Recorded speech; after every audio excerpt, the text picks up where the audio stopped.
What's up? What's up? What's up, Gunpla gang? We back again with another review. Looks like I started up a little bit of controversy with that T-Rex grandpa on the last one, but you know what? That's okay. I'm gonna keep making videos the way I want to make them. I'm gonna keep reviewing Gunpla kits the way I want to review them. If you guys enjoy it, then that's fine. But with that being said, we are back. Today we are reviewing the Test 70 Armored Colossus. It's a third-party 1x100 scale beast from Roblox Animation. Now, I've never heard of these guys, but I'm pretty sure that they got a couple more kits out. But this is my first one I built from them. So with that said, let's get into it.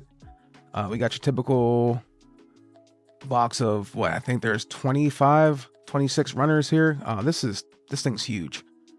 It's got an alloy frame, which I love alloy frames, but there was a little bit of issues with this one. We're going to talk about that.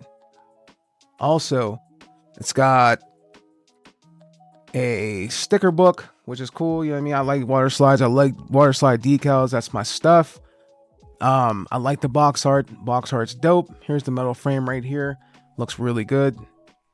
And man, like this kit was awesome, man. I don't know what this is right here. If someone can explain to me what this is. I tried doing a translate on it and it just looked like it was trolling me. Anyways, as for the book, like the book, it's just the same as the box. That is neither here nor there. What I do like though is that there is a page in here that explains the lore of this thing. Now, I don't know if there's a whole animation for this or a whole manga or anything like that, but if someone could enlighten me in the comments, that'd be dope, because I translated that and I believe that tells you about the kit, or not the kit, the actual suit and the world that it's from. This one tells you what runners you need. I love when books tell me the runners I need for specific parts of the build. Pretty good. Good quality. Feels like thick comic book style. That's just how I look at books like this, how I look at the animation and all that stuff. Pretty clear cut. No issues with the book. I'm actually not even going to speak about that in the pros and cons. This thing is just dope. And I just went back to the animation. It's just awesome. Just awesome animation. Anyways, let's get fully into this thing. So let's talk about the build. Things get interesting with this kit. This kit uses a pre-assembled metal inner frame, which is a plus or a minus depending on if you like posing. Alloy frames are, in my opinion, from me building a few of them now, they're really hard to pose in some positions. Other than that, no issues with alloy frames. We'll talk about that a little bit later though. The pros of this thing's huge. I mean, the models, it's honestly, it's big as fuck. It feels heavy. It feels like it's indestructible. I don't know. It's awesome. There's undergating. A lot of the armor parts are undergated, which is fantastic for minimizing visual nub marks. But there are some nub marks that are on the plastic and they don't come off the runners. I don't know. Maybe that's just the way I was cutting it. It's probably something I was just doing. This is a third-party kit though. It definitely shows that in some of the build. I'm not really upset about the issues with this kit. Let's talk about the articulation though. Standing at about, I believe this is about 8 inches. So it's a little bit above master grade. It's in that in-between phase of like master grade, full master grade, and going towards perfect grade size. General Yan's a little bit bigger. Sentinel's a little bit bigger. But with the stand, this thing sits at about 12 inches off the ground. So that's pretty cool. The articulation is actually decent on this. You can't do a crap ton of poses, but what you can do with the upper body, great shoulder movement, head range. The bunny ears are a little whatever. Lower body, the hips and knees have decent range. But that's probably for the dynamic flight poses that you can do, because this does come with a stand. The joints are strong and support the joints are crazy in this thing. They support the weight of this thing. Probably one of the best alloy frames I've used. The backpack thing is massive. I'm actually building the UAVs right now here in this point in the video. It's a cool centerpiece, man. I mean, like, look at this backpack. It's massive. Like, this backpack is fucking huge. I think this is the biggest backpack I've built on a kit at this point. Sentinels was big, but this thing, it puts all 4 UAVs on it, which I don't even do because fuck no. But it's cool. It's a cool ass backpack, man. You guys are gonna love it when you build it. The weight's a little bit off sometimes. So I mean, if you're standing it off of the stand, then it's gonna be a little difficult for you. But it's possible. You can pose it. You can stand it up. You just have to distribute the legs. What? Let's see. The weapons and accessories.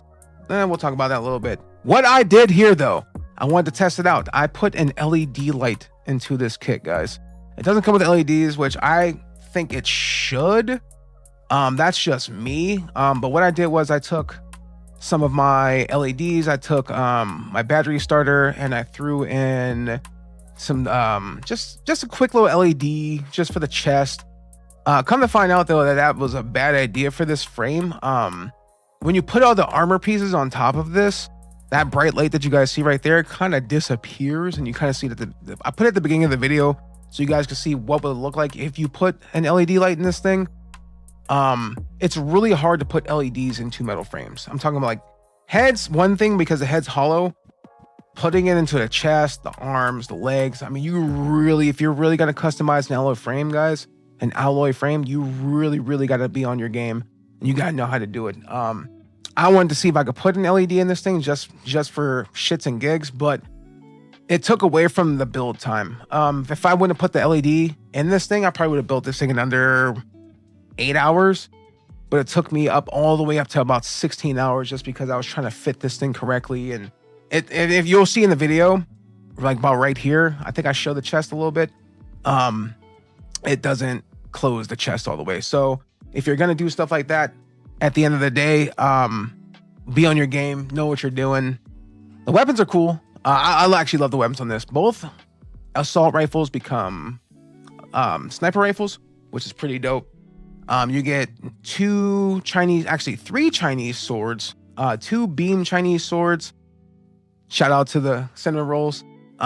2 Chinese beam swords, and then you get a traditional Chinese sword. I believe it's a long sword. I'm not sure.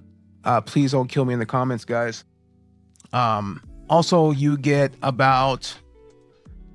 UAVs, you get the 2 blasters, you get the swords. I believe that's it for weapons.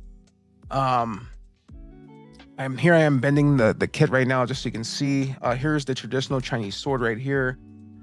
It comes with awesome hands. You get fixed posed hands. These ones are actually I believe bendable plastic, so you can put the weapons into the hands, and you know you don't have to build the hands. You don't struggle with the hands. Everything is just together. And all in all, this thing was a breeze to build. I had a good time building this thing. But we are going to get into the pros and cons here. I've already mentioned a bunch of the pros, a couple of the cons, but we are going to talk about the pros and cons here before this video is up. All right, so let's talk about the pros. Again, the pros: weight and stability. Once built, this thing's a brick house, dude. It's not going to fall. It's not going to topple. You got to pose it on the stands, though. It can stand up. Even if it does fall, it's not going to break too bad. And it's gonna feel good when you build it. It's definitely gonna feel good. This kit is not for beginners. It's not a beginner-friendly kit. There's a lot to do here. There's a lot to build. There's a lot to do and decal and panel line. There's a lot, man. There's a whole lot. So this kit is not for beginners. So intermediate to advanced builders only on this kit. I mean, if you want to give yourself a challenge in the beginning, go ahead. It's probably going to take you a while. This took me 17 hours of straight build time. I started it yesterday and then I finished it today. For the cons. Oh boy. Okay. So for the cons, it's super tight. Finger guards are recommended for some parts, not all. You might need to shave a few of the pegs. This is a Chinese kit. Organization, the runner layout is really chaotic. You'll be jumping between almost every runner for a single section. Seriously, keep your parts trays on hand, guys, because you will be bouncing around on this kit. As for that, I mean, that's about it for the cons. I'd say there's some nub marks that I missed from it being undergated. Just make sure you guys go back and look over your kit.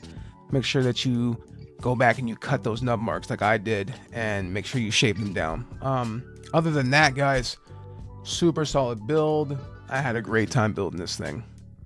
Final thoughts on this build. Beautiful kit. This thing is, it looks so good. It will get people talking. If your nerdy friends come over, like my nerdy friends come over, they're gonna be like, wow, this is crazy. Everyone who I showed this to said this is amazing build. Do I say buy it? Absolutely.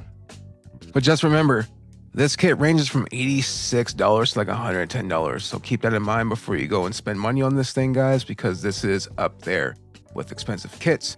But with that said, if you like the content, please subscribe. If you don't, just enjoy the videos. Leave a comment if you have built this and let me know your experience. This is Everyday Gunpla, guys. I'll see you in the next review. Peace out.